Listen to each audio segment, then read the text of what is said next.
دفاع کے معاملات میں اسٹریٹجی کی جو اسٹریٹجی ہے وارفیئر کی، اس کے حوالے سے دنیا معترف ہے. یہ ہم جو بات کریں تو یہ ہوتا ہے وہ یار وہ مطالعہ پاکستان یہ وہ نہیں، میں وہ بات کر رہا ہوں جو انٹرنیشنل دنیا میں رپورٹ کیا جا چکا ہے. 2025 میں مثال کے طور پہ جو پاکستان ایئر فورس کی پرفارمنس ہے اس کو دنیا کی جو ایویشن ہے، جو ملٹری ایویشن ہے، اس میں کیس اسٹڈی کے طور پہ پڑھایا جائے گا کہ کس طرح سے آپ ایک superior power in terms of number, کس طرح سے آپ اس کو کمپریہنسولی ڈیفیٹ کرتے ہیں. تو ایک ٹریک ریکارڈ ہے پاکستان کا بہرحال، تو انہوں نے ان کو اویل کیا. بڑی اچھی موو ہے. ناؤ کویسچن از کہ اس میں پاکستان کا کیا فائدہ ہے؟ ویل پاکستان کا فائدہ، پاکستان بہت عرصے سے جو اسٹریٹجی ڈیولپ کرتا ہے وہ اس طرح سے ہے کہ وہ سیکیورٹی چاہتا ہے ایک اینڈ پہ، اور اس اینڈ سے چاہتا ہے کہ اگر کہیں ہمیں مسائل زیادہ ہوں تو ہم اسی اینڈ سے ہی ہم اس پہ بھروسہ کریں. تھوڑی سی ویگ بات ہے، میں اس کو کلیریفائی کر دوں. مثال کے طور پہ پاکستان کے افغانستان سے بہت اچھے تعلقات اس لیے رہے کہ ہمیں مشرقی بارڈر پہ اگر مسئلہ ہو تو مغربی بارڈر سے ہم سیکیور رہیں. اس میں پاکستان کو کچھ نقصان بھی ہوا. مثال کے طور پہ 71 کی جو جنگ تھی اس میں ہمیں نقصان یہ ہوا کہ ویسٹرن بارڈر پہ ہم نے اتنا زیادہ ریلائی کیا ہوا تھا کہ ایسٹرن فرنٹ پہ ہم وہاں پہ ہمیں جب مسئلہ پڑا تو ویسٹرن بارڈر وہاں پہ نہیں پہنچ سکا. خیر ہم انسان ہیں، فورسی تو چیزیں اسٹریٹجی کے اعتبار سے کرنا ایک اور چیز ہے، لیکن بہرحال انسان غلطی کرتا ہے. وہ پاکستان سے غلطی ہوئی، پاکستان نے اسے سیکھا. اس بار اسی فلسفی کو ایکسٹینڈ کرتے ہوئے کہ ہم ایک جگہ پہ کوئی ایسی اسٹریٹجی ڈیوائز کریں کہ ہمیں وہاں سے دفاع ملے، وہ ہمیں ملتا ہے سعودی عرب کی صورت میں. کیونکہ اگر ایک پہ اٹیک دوسرے پہ اٹیک تصور ہوگا تو سوال یہ ہے کہ انڈیا کی جو اتنی بڑی تجارت ہے سعودی عرب کے ساتھ، سعودی عرب کو یہ بات بالکل پتہ ہے کہ ہماری تجارت وہاں پہ متاثر ہو سکتی ہے، لیکن سعودی عرب نے اپنی سیکیورٹی کی خاطر یہ چیز بھی کنسیڈ کرنے پہ تیار ہے. تو اب کیا انڈیا پاکستان پہ کھل کے حملہ کرے گا جبکہ وہ حملہ سعودی عرب پہ تصور کیا جائے گا؟ جتنی پاپولیشن انڈیا کی سعودی عرب میں جاب کرتی ہے، وہاں سے جو ریمیٹنسز آتے ہیں، اس کے علاوہ جو ٹریڈ ہیں پاکستان سے کوئی 7-8 گنا زیادہ کی ٹریڈ ہے. کیا انڈیا اس ساری چیزوں پہ کیا پریشان نہیں ہوگا؟ ویل وہ آلریڈی پریشان ہو چکا ہے، کیونکہ ان کی جو منسٹری آف ایکسٹرنل افیئرز ہے اس کے اسپوکس پرسن کا یہ بیان سنیے. We have seen reports of the signing of a strategic mutual defense pact between Saudi Arabia and Pakistan. The government was aware that this development, which formalizes a long-standing arrangement between the two countries, had been under consideration. We will study the implications of this development for our national security as well as for regional and global stability. The government remains committed to protecting Indian national interests and ensuring comprehensive national security in all domains. خیر آخری بات تو ایک standard جو بات کی جاتی ہے حکومتوں کی طرف سے اپنے عوام کی حوصلہ افزائی کے لیے وہ انہوں نے کی، لیکن اس میں 2-3 چیزیں بڑی اہم انہوں نے کہی ہیں.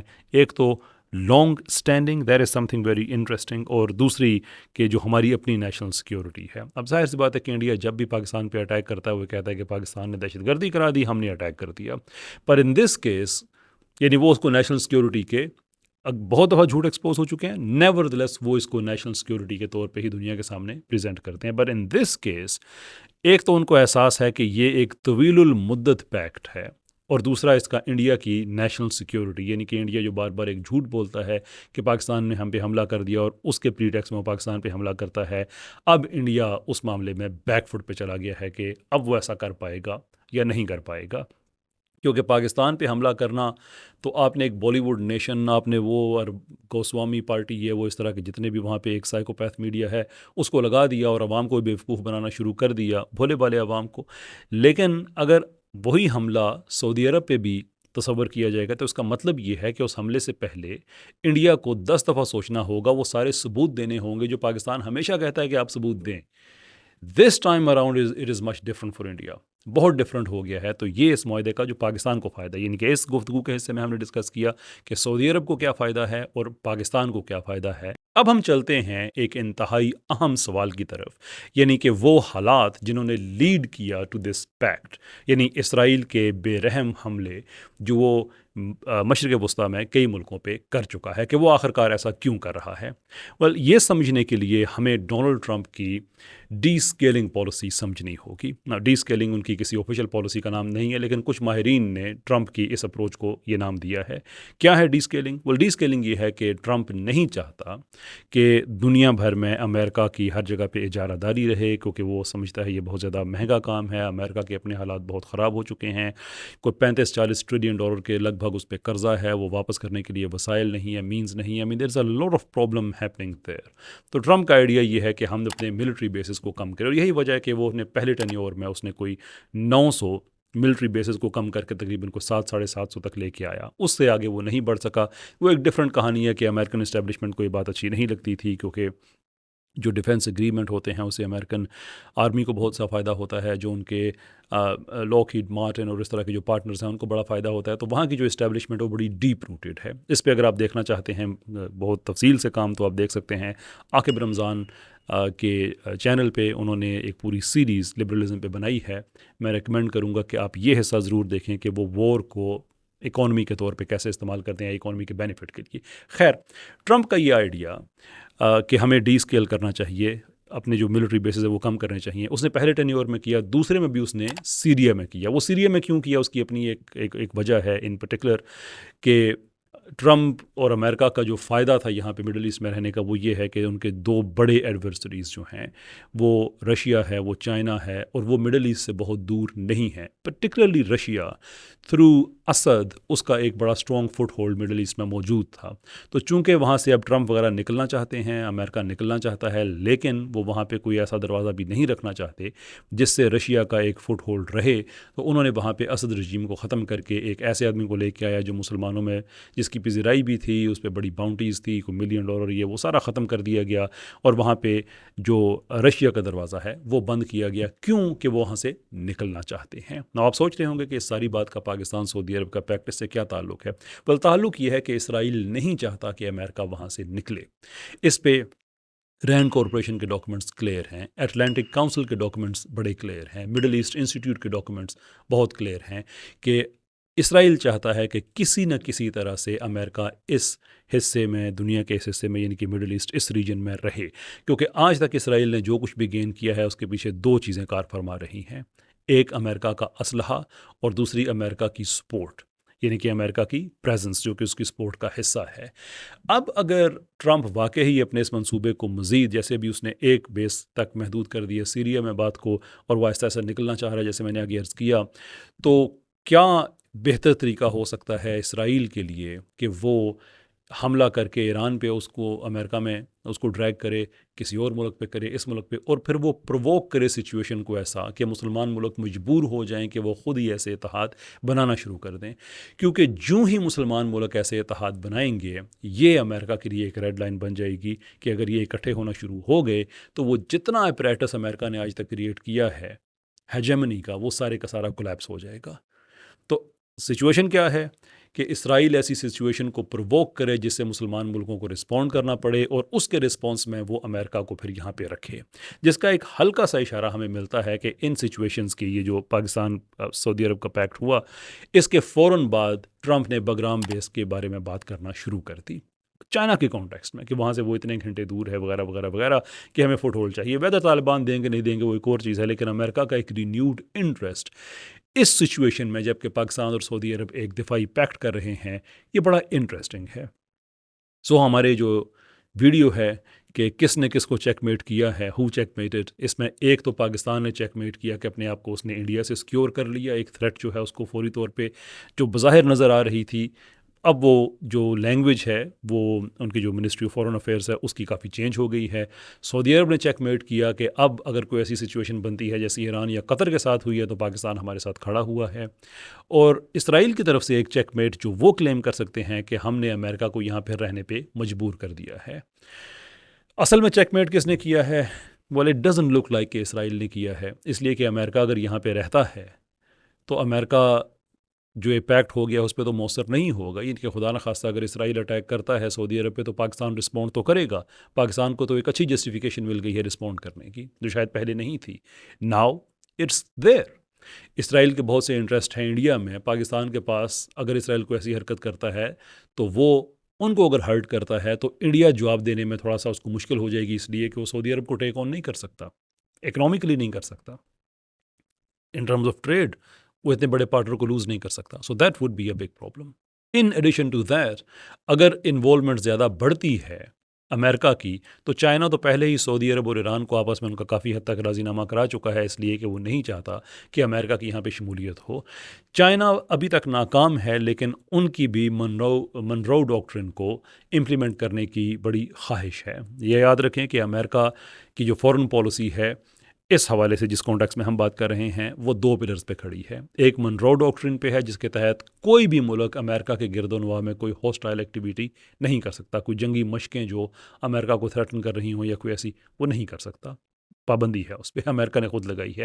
اور دوسری یہ ہے کہ دنیا میں جہاں بھی اس کے ایڈورسریز ہیں ان کو وہ لوکلی بیزی رکھے، جیسے رشیا کو کبھی جورجیا کے ساتھ بیزی کر دیتا ہے، کبھی وہ اس کو یوکرین کے ساتھ بیزی کر دیتا ہے، چائنا میں کبھی ہانگ کانگ کا ایشو، کبھی تائیوان کا ایشو، خود 20 سال بیٹھا رہا، اس کے آس پاس جنگ جاری رہی افغانستان وغیرہ میں، تو اس کا یہ آئیڈیا ہے۔ China wants to achieve that کہ ان علاقوں میں امن ہو، جنگ وغیرہ نہ ہو، لیکن اس میں وہ ناکام ہے۔ بٹ ناؤ امریکہ کا ایک رینیوڈ انٹرسٹ یہ لگ رہا ہے کہ چائنا کو کسی سٹیج پہ بولنا پڑے گا اس طرح سے کہ امریکہ یہاں کے معاملات میں دخل نہ دے۔ سو ہو چیک میٹڈ؟ اٹ سیمز لائک کہ پاکستان اور سعودی عرب نے چیک میٹ اس معاملے میں ضرور کیا ہے۔ اب ہم بڑھتے ہیں جو آخری حصہ ہے ہماری گفتگو کا اور بڑا اہم ہے، کیونکہ there also is about a positive development. میرا یہ گمان ہے کہ وہ طبقہ جن کو ہم دیسی سیکولرز کہتے تھے اور کہتے ہیں اسٹل، جو بہت زیادہ پاکستان، دو قومی نظریہ، مطالعہ پاکستان، ان چیزوں کو ہمیشہ ایک نشانہ بناتے رہتے تھے اور ہم ان سے ڈس ایگری کرتے تھے، وہ غلط باتیں کرتے تھے، جھوٹ بولتے تھے، ہم ان کو ایکسپوز کرتے تھے کہ یہ یہاں سے غلط ہیں۔ پر ناؤ اٹ سیمز لائک کہ ان کا ایک بڑا حصہ شاید اب وہ پرو پاکستان خیالات کو پروموٹ کرنا شروع کر دے۔ اس کے اپنی نفسیاتی وجوہات ہیں، یعنی پاکستان کے ایک زمانہ تھا اکنامیکلی حالات بہت خراب تھے، اب کافی بہتر ہیں۔ جنگ کے حالات، پاکستان ایک طرح سے ایک بڑا ڈیفیٹسٹ ایٹیچیوڈ دکھایا جاتا تھا ان لوگوں کی طرف سے، لیکن اب پاکستان نے اس کو بھی غلط ثابت کر دیا۔ اب now they have a country to rely on basically. تو پہلے تو وہ فاتحین کے ساتھ خود کو الائن کرتے تھے، پاکستان کو ڈمین کرتے تھے، پاکستان کے بارے میں غلط باتیں کہتے تھے، انڈیا کو بہت سپیریئر کیا ہوا تھا، ویسٹ کو بہت سپیریئر کیا ہوا تھا۔ بٹ ناؤ پاکستان نے جیسے دکھایا، جس طرح سے فیلڈ مارشل اعظم منیر کی پذیرائی امریکہ میں کی گئی، اس سے پہلے یہ ہوتا تھا کہ ہم کہتے تھے کہ یار امریکہ سے ایک سیکٹری لیول آتا ہے اور وہ پاکستان کے وزیر اعظم سے ملاقات کرتا ہے، ہم ایسے احساس کمتری کا شکار ہیں۔ اب یہاں سے ایک آرمی چیف جاتا ہے اور وہ امریکن صدر اس کو انٹرٹین کر رہا ہے، یعنی کہ تھنگز ہیو چینجڈ کنسیڈریبلی۔ تو پاکستان کے اندر ہمیں یہ طبقہ اب نظر آئے گا، لبرلز میں زیادہ نظر آئے گا، لیفٹ میں بھی نظر آئے گا، لیکن لیفٹ شاید کچھ لوگ ہیں اپنی ہٹ درمی پہ قائم رہیں، لیکن اٹ سیمز لائک کہ بڑا طبقہ لیفٹ کا اور لبرلز کا وہ اب یہ دو قومی نظریے کے خلاف باتیں کرنا چھوڑ دیں گے۔ اٹ سیمز لائک کہ مطالعہ پاکستان کو جو تختہ مشق بنایا ہوا تھا شاید اس سے پیچھے ہٹ جائیں اور وہ پرو پاکستان کانٹینٹ کو آگے زیادہ پروموٹ کرنا شروع کر دیں۔ سوال یہ ہے کہ ہم جو روایت پسند لوگ ہیں، جب ہم ان لوگوں کو ایسا کرتے ہوئے دیکھیں تو ہمارا رویہ کیا ہونا چاہیے؟ Now, in my opinion and in my experience، ہمارا رویہ ویلکمنگ ہونا چاہیے، ہمیں کال آؤٹ نہیں کرنا چاہیے کہ آگے نہ ہماری سائڈ پہ، آگے نہ ہماری باتیں کرنے والی، کیونکہ یہی تو ہم چاہتے تھے کہ یہ ہماری سائڈ پہ آئیں۔ ہماری سائڈ وہی ہے نا جو اسلام کی ہے، پاکستان کی ہے۔ وہ اپنی ذاتی زندگی میں جو لبرلزم ایکسپیرینس کرتے ہیں، اس کو لبرل زندگی گزارنا چاہتے ہیں، ان کے جو بھی نظریات ہیں، ہمارا اس سے کوئی لینا دینا نہیں ہے۔ اور اسلام کا بھی یہی مزاج ہے کہ جو شریعہ لو ہے وہ ایک پبلک لو ہے، انلیس کہ کوئی ثبوت آ جائے کہ کسی نے پرائیویٹ لائف میں کوئی کرائم کمٹ کیا ہے تو پھر تو وہ قانون ظاہر سی بات ہے اپنا رستہ پکڑے گا، لیکن عام طور پہ it is not about me کہ میں کسی کی پرائیویسی کو وائلیٹ کروں، میں کسی کے گھر میں جا کے دیکھوں کہ وہ کیا کر رہے ہیں، یعنی کہ کوئی بھی مسلمان ہے، میں اس کی بات کر رہا ہوں۔ تو ذاتی نظریات، عقائد ان کے جو بھی ہیں، ٹھیک ہے، وہ ایک تزکیہ کا میٹر ہے، ہم ہمیشہ انکریج کریں گے کہ آپ تزکیہ کی طرف جائیں، لیکن جو پبلک پالیسی ہے اس میں اگر الائنڈ ہیں ہم اور وہ، ایز سو لانگ ایز جو پاکستان کی بیس ہے، وہ پاکستان کی بیس وہی ہے جو اسلام کی ہے، they are not two different things. تو اس میں اگر وہ نیوٹرل ٹرمز میں آ کے بات کرتے ہیں، کیونکہ وہ نیوٹرل ہوگا، پرو پاکستانی آٹومیٹکلی ہو جائے گا، تو ہمیں ویلکم کرنا چاہیے۔ بہرحال ہمارے بہن بھائی ہیں، بہرحال ہم ایک ہی کوز پہ اگر کام کرتے ہوئے نظر آتے ہیں، جیسے جنگ میں ہم نے کیا، تو میرے خیال میں یہ اچھی بات ہے کہ وہ اس چیز کو ٹون ڈاؤن کریں اور ہم اس کو ویلکم کریں، بجائے اس کے کہ ہم ان کو تان و تشنا اس طرف ہم لے کے جائیں کہ تم لوگ تو ایسی باتیں کرتے تھے، ویسی کرتے تھے۔ At the end of the day this is nothing personal, نظریے کی بات ہے۔ اٹس اے گڈ تھنگ کہ ہمیں اپنا نظریہ کنسیڈ کر کے اس طرف نہیں جانا پڑا، لیکن اگر ان لوگوں کو بات سمجھ آ گئی ہے اور وہ نظریاتی طور پہ اب الائن ہو رہے ہیں to the doctrine of Pakistan, the story of Pakistan, we welcome them wholeheartedly. کوئی ان پہ تنقید نہیں کریں گے بلکہ ان کو انکریج کریں گے کہ وہ اب تھاٹ لیڈنگ کا کام اس طرح سے کریں. That would be something which is beneficial for ایوری بڈی. یہی ہمیں پاکستان میں چاہیے. یہاں پہ اپنی ویڈیو کو ہم ختم کرتے ہیں. بہت بہت شکریہ آپ سب کا. انشاءاللہ ملاقات ہوگی آپ سے اگلی کسی ویڈیو میں. میں کوشش کروں گا کہ جو اس طرح کی جو انالیسز ہیں وہ چونکہ میرے کام سے جہاں پہ الائن کرتے ہیں تو میں ان پہ بات کروں. ادروائز آئی تھنک جو لوگ ان چیزوں کے ماہرین ہیں، احمد حسن العربی ہیں اور لوگ ہیں، یہ ان لوگوں کو ایک ہم کرنا چاہیے. I do my bit wherever I see that aligned with my overall work which is against the secularization, atheism and so forth. ملاقات ہوگی آپ سے کسی ایسی ہی ویڈیو میں نیکسٹ ٹائم. بہت شکریہ آپ کا. السلام علیکم.